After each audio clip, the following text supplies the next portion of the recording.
বাবুই পাখিরে ডাকি বলিছে চড়াই, কুড়ে ঘরে থাকি করো শিল্পের বড়াই। সুনিপুণ কারিগরে যে বাসা বাবুই পাখি বানায় তাতে একটু আধটু বড়াই করা যেতেই পারে, কারণ পাখিদের মধ্যে সেরা বাসা বানায় বাবুই। এজন্য এদের শিল্পী পাখিও বলা হয়।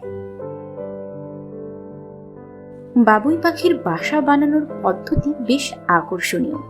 বাসা বানাতে বেশ কিছু উপকরণ ব্যবহার করে বাবুই।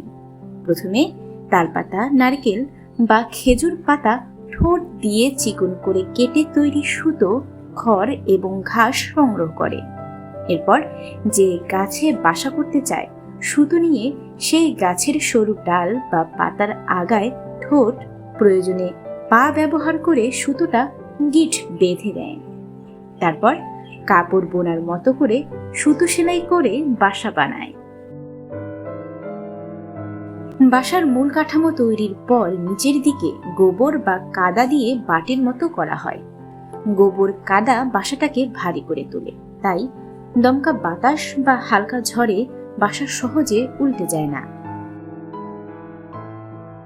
তবে স্ত্রী বাবুইরা বাসা বানায় না, শুধু পুরুষ বাবুই বাসা তৈরির কাজ করে।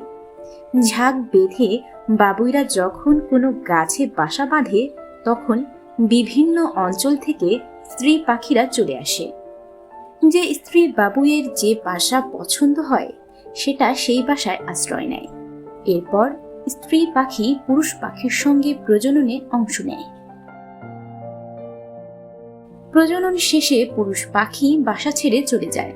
স্ত্রী পাখি তখন সেই বাসার ডিমের ঝুড়িতে ডিম পাড়ে, তা দেয়, তারপর ছানা হলে বড় করে তোলে।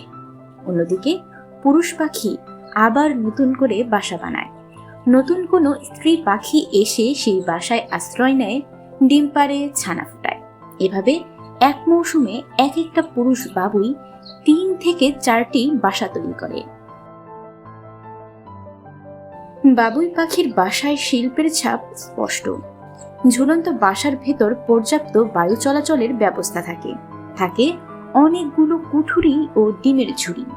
শত্রুকে ধোঁকা দিতেই এত সব ব্যবস্থা, কারণ বাবুইয়ের মতো ছোট পাখিদের প্রধান শত্রু সাপ এবং শিকারী পাখি। এরকম ঝুলন্ত বাসায় সাপ তেমন সুবিধা করতে পারে না।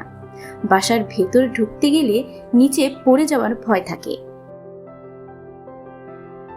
জোর বাতাস কিংবা ঝড়ো হাওয়ায় বাসা ঝরে পড়ে যাওয়ার আশঙ্কা থাকলেও এসব কারণেই বাবুই পাখি ঝুলন্ত বাসা বানায়।